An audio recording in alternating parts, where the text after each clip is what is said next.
Chuck Lorre, thank you very much for joining us today. Thanks for having me. Absolutely. I'd like to start from the beginning. SUNY Potsdam, you're a Long Island kid. What brought you to SUNY Potsdam? A gas station map of the state of New York. I was 17 years old. I was 100 pounds. And I was very concerned that I wouldn't thrive in Vietnam. And I looked at a gas station map. They used to have those. And I looked for a SUNY near the Canadian border. Just in case. I had to run. Run from Vietnam, basically. Run from Vietnam. Yeah. So that was the silliest reason in the world. And of course it was something I could afford too, because back then, you know, my parents were not in a position to help me. And it was affordable, which was a big deal. I remember you saying it cost you $800 per year? Yeah, and I had to take out a loan to do that. After SUNY Potsdam, you went on to try to be a rock and roll star. Tell us about that. I had dreams, and my dreams, for the most part, were to write. I loved songs. I was just a big fan of songwriting as a craft, and I spent years trying to write a song that mattered. And I had a little bit of luck.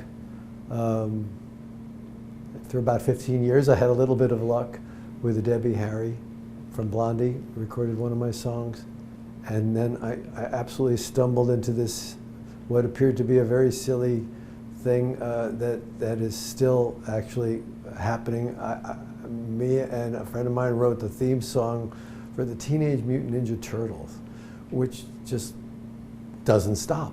It's just become this piece of music, this little piece of music, not particularly, you know, a frivolous piece of music, but still, it's still every generation of kids grows up with that song. So that was a big thrill. But ultimately, this was not what I was meant to do. It was certainly not what I was meant to do. And that led to you writing for animation? Mm-hmm. Yeah, I was desperate to provide protein to my children, and it was not happening. You know, working as a musician in Los Angeles was not enough, and I very naively thought, I think I can do this TV thing, and the first shot I got was Saturday morning cartoons, and I actually went out and bought a book called How to Write a Screenplay by a guy named Sid Fields. And I read the book, and I started writing scripts by looking at the book and saying all the do's and don'ts. I would do the do's, not the don'ts. And I wrote some what are called spec scripts that you pick a show that I wrote a Golden Girls script. Actually, back in the 80s, I wrote a Miami Vice script. I was going to go into drama or comedy, it didn't matter. I was going somewhere where I could make a living, and there was this crazy thing called the Writers Guild, which had health insurance, which if you have children, health insurance it's incalculable how important it is, right? And the Golden Girls script actually got me my first job. And the rest is history, as they say. It got me in the door, yeah. Yeah. So you have had your creative force, whether it be writing, producing, creating, 2.5 Men, Big Bang Theory, Young Sheldon, Mom, Dharma and Gred, Bob Hart's Abishola, Kaminsky Method, Sybil, Grace Under Fire, and Roseanne. That's incredible. That's an incredible line of successes. What's your favorite one?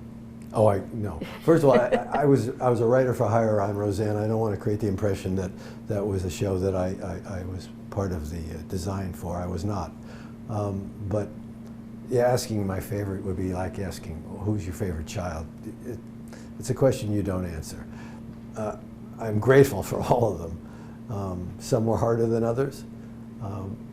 But I've been really blessed because I've had an opportunity to keep playing in the sandbox, you know, and there's been failures along the way, and I still got the chance to keep going. And that's not always the case. I was really very fortunate that there was a 3-year stretch of just utter dismal failure before 2.5 Men. And suddenly there was hope. There was a future. But yeah, my favorite? No. No. I understand that. You were talking with the students. You had a lot of really important life lessons talking about fear and giving, and I mean, there are so many of them. Let's talk about the fear aspect of it. You mentioned that an Entertainment Weekly article said that you were the angriest man on TV or in television or something to that nature, and you've pinpointed what the source of that was. And it really struck me that so many people are angry out there, and it's all based on fear. Absolutely. Tell me how you came to that. At a certain point, anger is exhausting, and anger is more destructive to yourself, to myself, than to whoever it is I'm angry at, and it took me quite a long time to recognize that the truth of the matter was underneath the anger, but get your fists up and your chin out, fighting for what's right, was fear of failure. And you told the students, don't be afraid to fail. You have to allow for that, but fear is inevitable.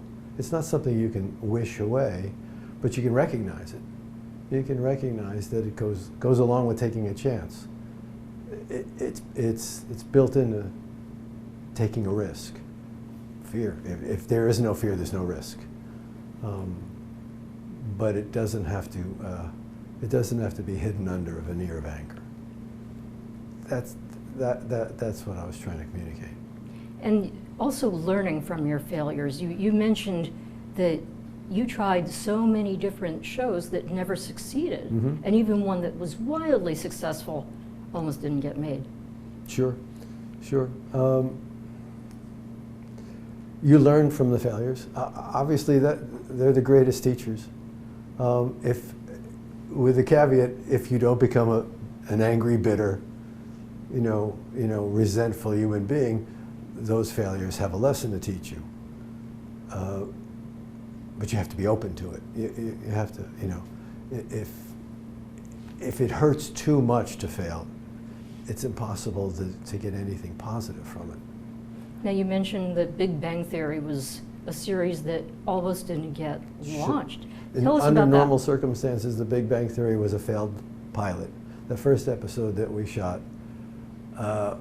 with Johnny Galecki and Jim Parsons, entirely the different cast, it wasn't very good. It wasn't very good. It had some moments, but as a whole, it didn't work. And to my never-ending amazement and gratitude, CBS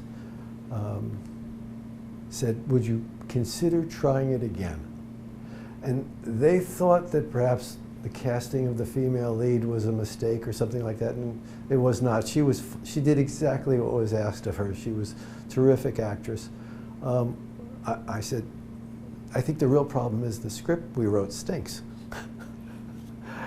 And let's write it. Let's start over. Let's just start over and write a new script that showcases. We had Jim Parsons and we had Johnny Galecki. We had Sheldon and Leonard, and yes, we did name them after the great producer writer Sheldon Leonard. We had those two to build on, and we expanded and added the Wallowitz and Kutherpali characters, and we, after many trial and error efforts, we figured out that girl across the hall has to have a maternal quality towards them. She she has to be caring towards them because they're like children. The audience perceived them, and we didn't know this. We learned it as we were doing it. As intelligent and brilliant as they were like children. They behaved childishly, and their emotional response was very childlike. And the audience would not tolerate a toxic presence around them. And Kaylee Cuoco brought the beautiful warmth to that part, and the second one worked. The second pilot worked. 2.5 Men, also extremely wildly popular. Mm-hmm. Tell us about your experience doing that show. People don't really believe me when I tell them, but when we started trying to figure out what that show was, I read a lot of Jungian philosophy. And we figured out that Charlie's character was Dionysus. You know, the god of wine yeah. and debauchery, Mm-hmm. right? And alternately, John Cryer's character was the biblical Job. He was a decent human being, and horrible things happened to him. Terrible. God was testing him. There was a Job type of quality to these characters. So we had these archetypes. I mean, as whatever you might think about 2.5 Men as a piece of entertainment, you wouldn't think it began with archetypes, Jungian archetypes and biblical archetypes. But that's where we started. And the juxtaposition of the two, putting them together, and having the great fortune of having Charlie Sheen and John Cryer in those two parts. And then we were blessed with this little boy, Angus T. Jones, who was 8 years old when we started, and was just, you know, he was just born for it. I don't want to go there with Charlie Sheen, but you've mended your offenses with him. Yeah, well, I've been doing a show for the last couple of years for Max called Bookie, about a small-time LA bookie who, you know, has a clientele. And when we were writing the first episode, the gentleman that I wrote the series with, and we just actually, season 2 starts in December, which is I'm really excited about. When we wrote the first episode, we knew we wanted to have a famous celebrity of some sort who was a degenerate gambler, playing themselves. And we tossed around a bunch of names. And I remember I called my buddy up and I said, one night I said, I know who should play the degenerate gambler. It's Charlie. And he said, What? What? Can you do that? And the answer was simply, if he's in a good place, I'm in a good place. You know, it's over. It's ancient history. Let's put it behind us, and I called him, and he couldn't have been cooler and more generous and capable of seeing the humor in playing himself and making fun of himself. You know, he's a big enough spirit to say, yeah, it's me. I'm the degenerate gambler. Yeah, I can do this. I know exactly how to do this. And he was great. And we did a couple of episodes in season 1. He's in another episode in season 2. A terrific cameo episode in season 2. And it was really a wonderful gift for both of us. I think I could speak for us to put it behind us, because it was a dark and horrible experience, and it doesn't matter anymore. Yeah, a lot of healing. Yeah. I hear a lot of, I've changed over the years. I understand things better now, and you're conveying that to the kids. And you know, we were talking earlier. I wish that somebody had said some of these things when I was that age. Do you think if somebody had said some of these things to you, would it have made a difference in your life? I wouldn't have listened. You wouldn't have listened. No, I was too full of myself and too arrogant and frightened to hear. I don't think my ears were open, no. I don't know that anyone really tried, but No, I'm afraid I can't say that I would have been capable of, if someone had explained reality to me, the truth of how things work and how we work as human beings. No. It would have been, you remember how the adults sounded in the Peanuts cartoons? Wah, Yes. wah, wah, wah. That's what I would have heard. Wah, wah, wah, wah. Some of your shows have the most incredible actors, ensemble casts. What's the process of choosing the right actors for these shows? I've been working with the same casting people for 30 years.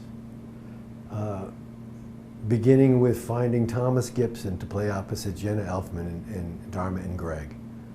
And these wonderful two people, Nikki Valco and Ken Miller, have been part of my life, and we've worked together over the years.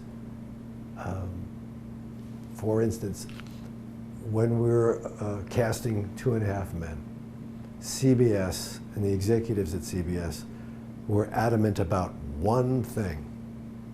They did not want to hire John Cryer. Really? Absolutely, we don't want to see him, we don't want him to audition, we want not John Cryer. I saw John Cryer read for the part, and he's brilliant. He's a great comic actor. So I brought him to CBS, and they were very unhappy. They were very unhappy. But they ultimately listened to you, obviously. They ultimately said, fine. I was the angry young man. I fought for John, and the proof was he was brilliant for so many years. He won both a supporting actor Emmy and a lead actor Emmy over the course of the 12 years. And he's been a good friend for many years as well. And I learned a powerful lesson when I worked for the Carsey Warner Company, when I was doing Grace Under Fire and Sybil. Their attitude was be patient. Don't settle. When it comes to casting, the characters in a show, the principal characters particularly, don't settle. Good's not good enough. You gotta find great, and don't stop till you find great. And you know, Jim Parsons, Did he almost not get cast as well? No, he came in and read for it, and we were like, actually, when he read for it, it was so astonishing. I asked him to do it again. Can you do it again? Is that possible that performance can happen again? And he did it again. Melissa McCarthy came in and auditioned for Mike and Molly. And again, you can go, oh, this is great. This is not good. This is great. Yeah. This is an artist. And you get a sense of it, I remember when Christine Baranski Oh, I love her. read to play the best friend on Sybil. I just went, oh, this is greatness. It was obvious.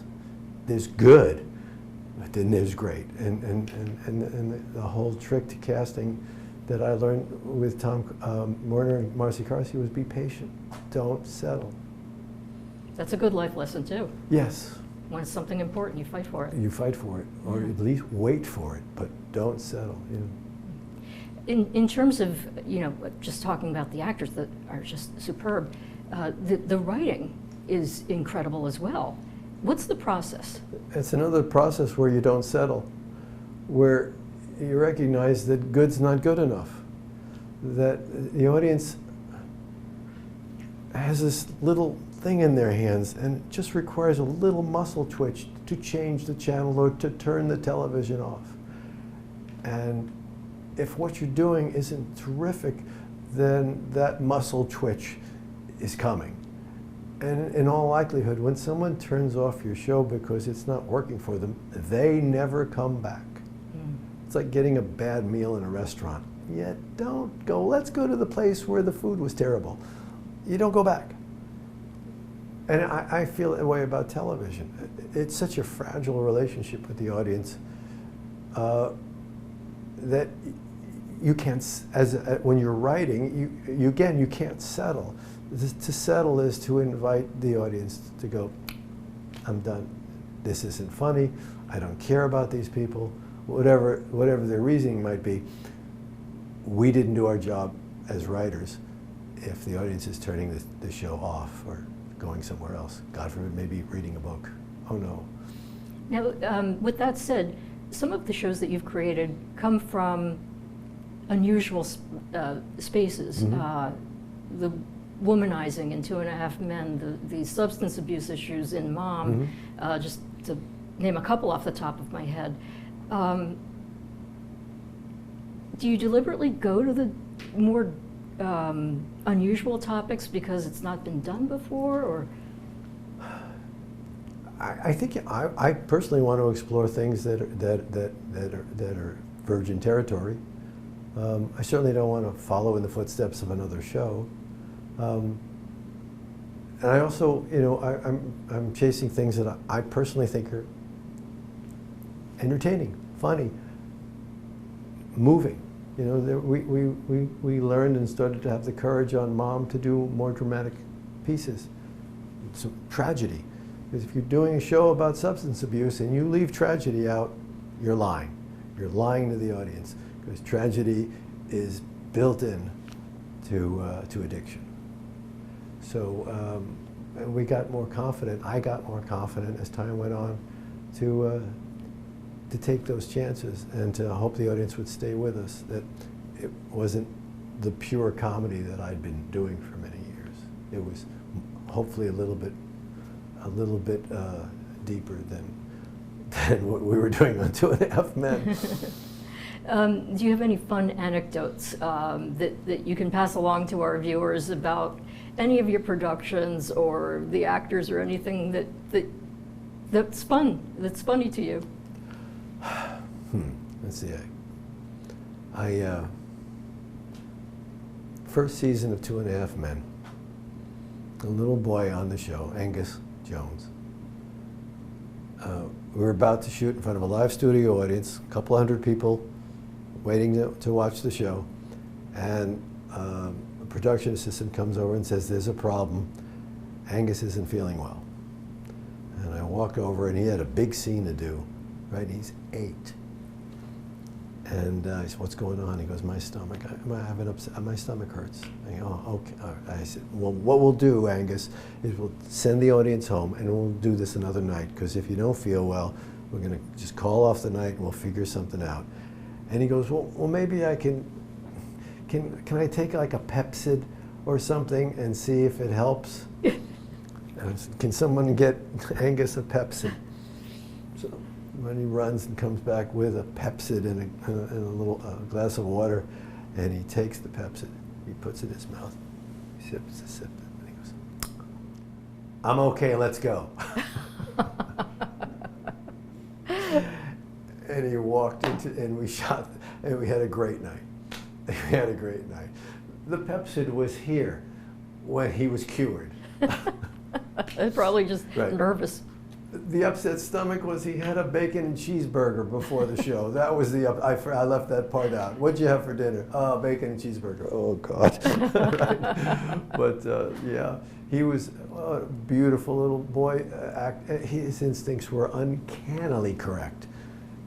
And you just, I remember in that very first episode when he goes grocery shopping with his Uncle Charlie, and he's just,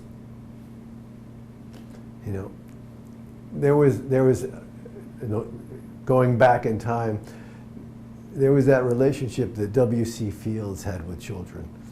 Don't work with children or Don't work with animals, children. right? Go away, kids, you bother me, right? And somehow we stumbled into that great dynamic with Charlie and Angus, where Charlie's character over time fell in love with his nephew. Right. Right? He would Yes. do anything for his nephew. His brother, yeah. His nephew, he would do anything for. So there was a really hidden in that crazy show, that risque show, there was this wonderful love story of this man for his nephew and caring for his nephew, which you don't plan that. That just happens. It was wonderful. That's one of the things that I admire about the shows is the humanity that comes from these people. and young Sheldon, I was devastated when the father died. Yeah, well, we had made that a part of Sheldon's story on The Big Bang Theory, that his father passed when he was a young man. Right. And we felt we needed to stay true to that, and how it shaped him, how it shaped the character of Sheldon. So yeah, that was an emotional couple of weeks to do that show. Yeah. I can imagine. So what does the future hold for you? In a couple of weeks, Georgie and Mandy's First Marriage debuts on CBS Thursday at 8 o'clock. Can't wait. I hope people watch. And yeah, let's just do, and Bookie comes back in December on Max. Now, I think I heard you mention you're 71. Yes. Most people try to retire around this age. I think about it every day. Do you really? Yes. Do you plan on continuing, or do you want to just hang up the producer creator hat and live on a beach? Doesn't that sound boring? Yes. It does really sound boring, right? Yes. My job, when it's working, my job is to hopefully cause laughter. What a great job! What a great job that is. And as long as I can do it, and I can experience the joy of doing it, why would I stop? Exactly. You've touched so many people. I mean, today, giving a gift of $1 million, fans coming forward and saying, you've brought so much laughter into my life, and I'm a huge fan, that sort of thing. It's got to be so incredibly gratifying. I mean, you've had a lot of ups and downs and a lot of pain, but this has got to be incredibly gratifying that it was all worth it. Oh, absolutely. I like to say, if I'm not grateful, I'm not paying attention.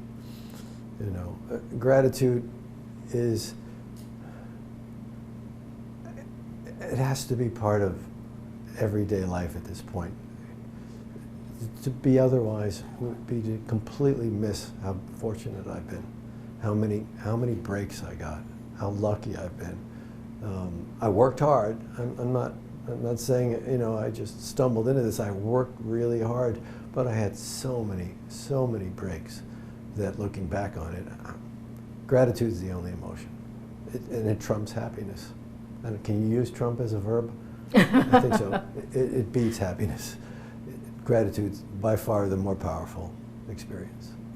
And you mentioned giving is such a huge aspect of feeling good. That's a big part of it. Yeah, and causing laughter is a form of giving. And there's no quid pro quo in it. It's just the joy of doing it. And you've been very generous with that laughter. We tried. I tried. Again, I was really lucky. I got to play in the sandbox for a long time. Yeah. I guess till they tell me to go home, I'm going to keep doing it. One thing I wanted to ask you about is the Vanity Cards. I would stop my remote and just read those sometimes. What made you decide to do that? They give you those 2 seconds at the end of television shows if you're the creator of the show. Long before I came along, they were doing that. And it's called a vanity card because it's meaningless. But you put your name on it and vanity. Right. It appeals to your vanity. There's my name. Right? It has no real substance.